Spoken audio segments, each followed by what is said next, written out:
Fiili bir dua boykot programımıza hoş geldiniz. Euzubillahimineşşeytanirracim. Bismillahirrahmanirrahim. Kema erselna fikum rasulen minkum yetlu aleykum ayatina. Maalesef ki İslam dünyası olarak kötü bir sınav veriyoruz. Yanı başımızda katliamlar devam ediyorken tepkimiz cılız kınamalardan öteye geçemiyor. İpleri Siyonist alçakların elinde olan Arap liderler kesinlikle Müslüman halkı temsil etmiyor. Maalesef ki vampirlere destek olmaya devam ediyorlar. Tepki konusunda maalesef eleştirdiğimiz Batı dünyası kadar etkili olamıyoruz. Kendi çapımızda muhakkak yapabileceğimiz bir eylem vardır. Biliyoruz ki Peygamber Efendimiz Yahudilerin kontrolündeki Hayber Kalesi'nin fethedilmebilmesi için çevresindeki hurma ağaçlarının kesilmesini emretti. Böylelikle Yahudiler kendi aralarında ayrılığa düşerek savaşmaktan kaçındılar. Çünkü gelir kaynaklarını kaybetmek istemiyorlardı. Şimdi elimizde boykot baltasını alarak İsrail'in hurma ağaçlarını kesmenin tam zamanı. 7 Ekim 2023 tarihinden itibaren İzzettin El-Kassam ordusunun Hamas'ın düzenlemiş olduğu operasyonla beraber biz yapmış olduğumuz birçok çalışmayı biraz daha arka plana göndermek suretiyle tamamen Gazze odaklı çalışmalar yapmaya başladık.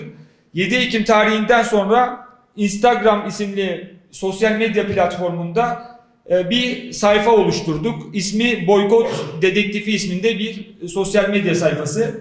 Şu anda dünyada en fazla takip edilen boykot sayfası durumunda. Meta dediğimiz bir şirket var. Facebook, Instagram ve WhatsApp'ın sahibi olan şirket. 2 tane meseleye asla izin vermiyor. LGBT faaliyetine karşı eğer siz ciddi derecede çalışmalar yapıyorsanız sizin sayfalarınızı kısıtlıyor, engelliyor, kapatıyor.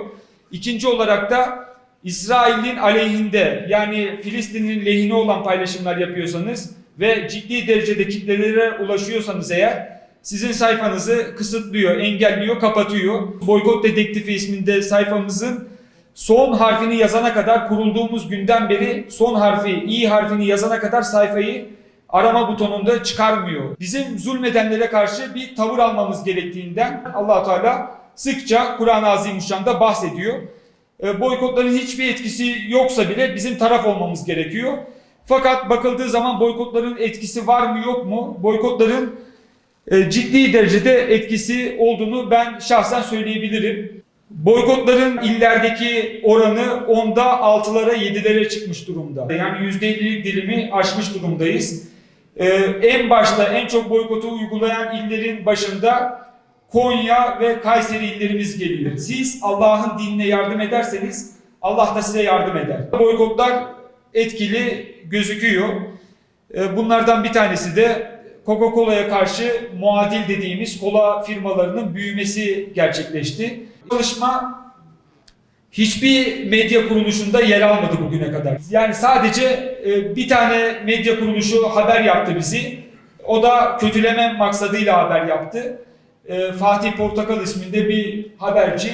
Haberin içerisinde kendi kendilerini aslında tekzip ediyorlar, yalanlıyorlar. Çünkü diyor ki uygulama içerisinde yüzlerce marka delil gösterilmeden, kaynak gösterilmeden boykot ediliyor diyor.